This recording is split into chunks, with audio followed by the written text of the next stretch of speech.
up because of the colostoma going out. So your vestibular apparatus will also take time to settle down. Your middle ear cavity is also going to take time to settle down. So in that time, we have to go slow. That is my understanding regarding this. And impedance audiometry can also be a good reference, which we always tend to miss out. A good pressure change, because generally it is the nose which is causing the problem in the middle ear most of the time. So how your nose behaves with ET going into the middle ear cavity and then the inner ear plays a lot of more role when we spoke about the pressure induced vertigo in such cases post surgery of colostoma.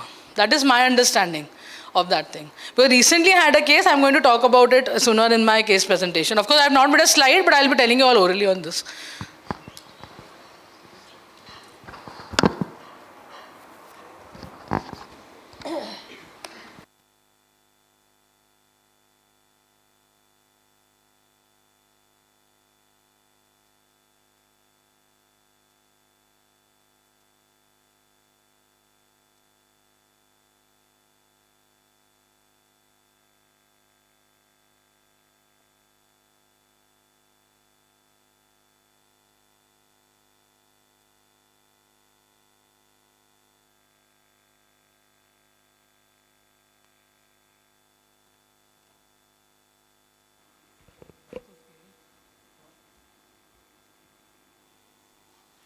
Okay, so now we will talk about something about the pharmacotherapy. So a bit lighter topic, easier understandings, but when to use what is, that is what we want to know. So epidemiology of vertigo is a subjective symptom of balance disorder. The prevalence rate in adults is 7.4%, having a more female preponderance, 3 times more frequently in an elderly patient, and it affects the quality of the life.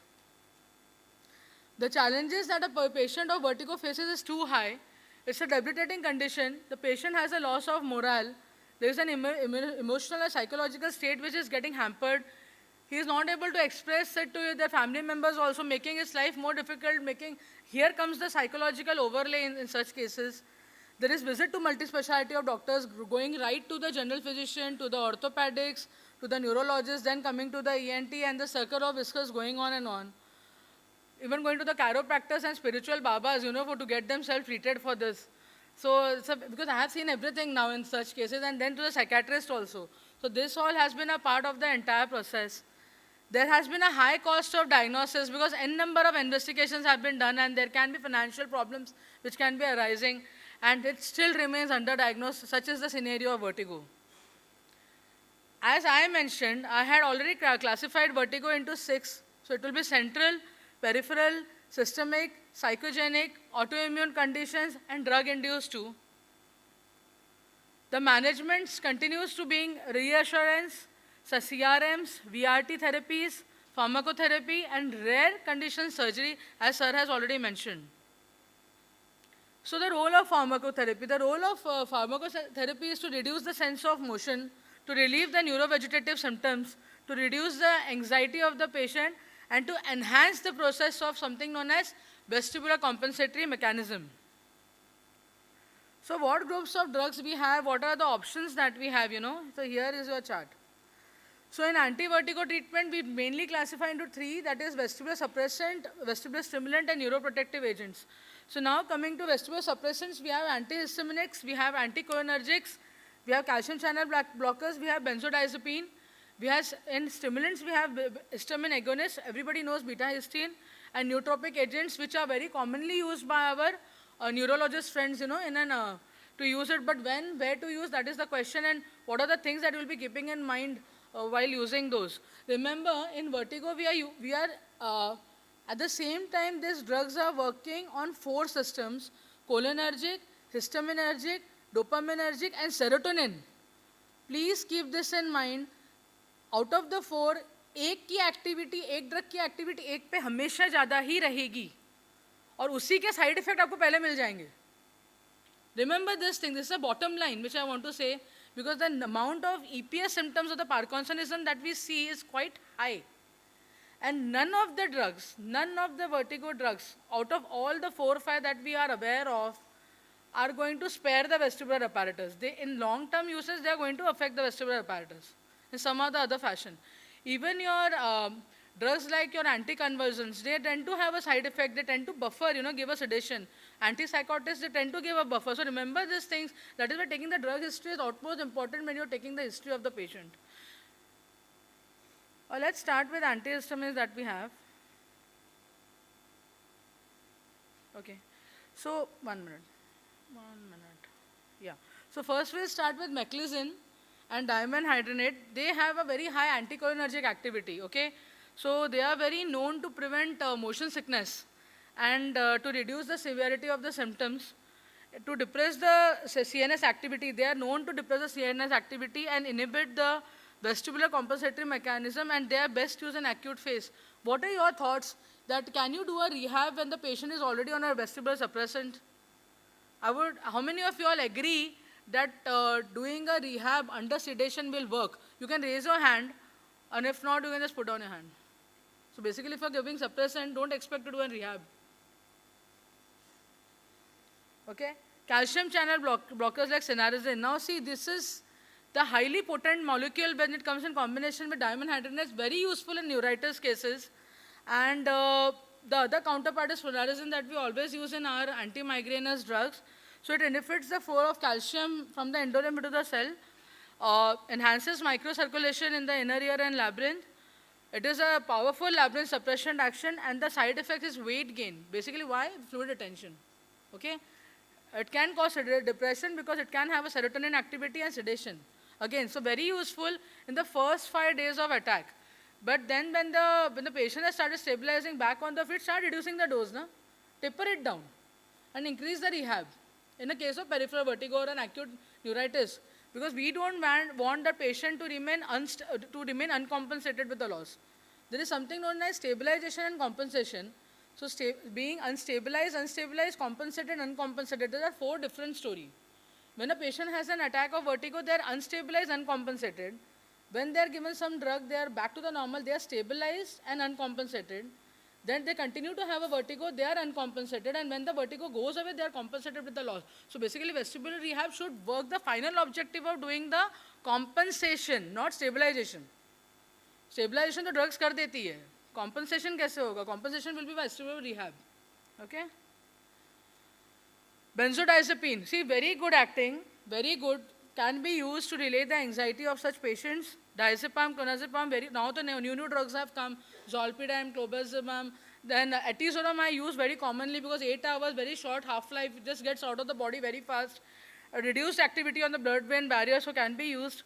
Acts potentially on GABA, suppresses vestibular responses, useful for the management of vertigo and lower doses.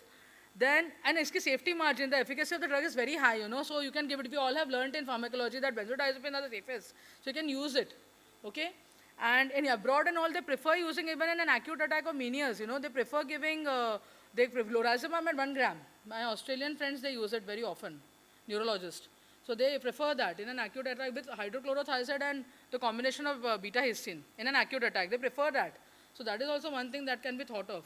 In India, we prefer more of vestibular suppressants in the acute attack. We should avoid using beta-histine in acute attacks of vertigo. It's not going to give you any kind of results. You can prefer anything from cenarizine, dimenhydrinate, prochlorperazine, and meclizine. But meclizine can drop your BP, so be very cautious about it.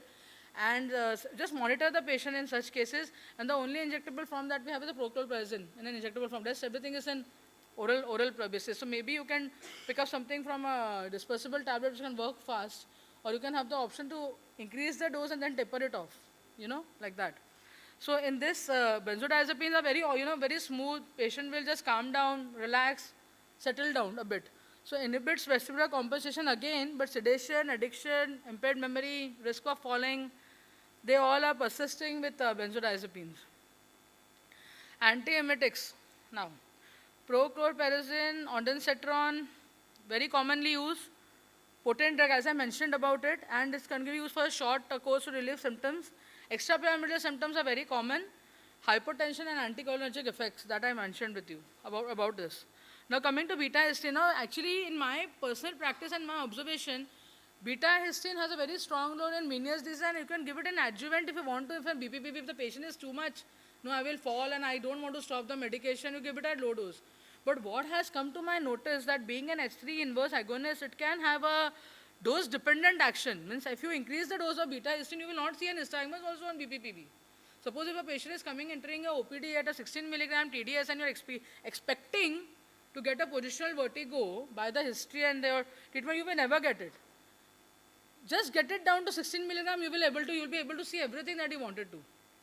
So maybe if a patient is coming with a high dosage, just get down on the dose, call the patient for a follow-up to check for positional vertigo. That is how you have to do it. But you need to explain the patient that why you are doing it. So your communication has to be quite clear. So this is how it works. Okay? So H3, we all use it. We use, many doctors have claimed, in the western part of the world of using it on a very high dose and all that. But to my understanding, if your 48 milligram doesn't work, then why don't you offer surgery rather than putting your dose and inducing gastritis in your body? That's a very, this is still a controversial topic that how your system will not, your system apparatus GI will keep on functioning with such a high dosage. And do you want to add on to your PPIs, proton pump inhibitors like pantoprazole? Now, this is again a question mark. We need to work out on this gray area, how is it like that? Why all the sac compression surgery is not preferred over all this, or the intratympanic therapies? That can happen in case of Meniere's disease. But this is again a controversial question to be asked. But my take-home message is beta-histine is relatively safer option in an old age. Risk of fall is less. And taper down the dose to evaluate BPPV. That is my message to you all.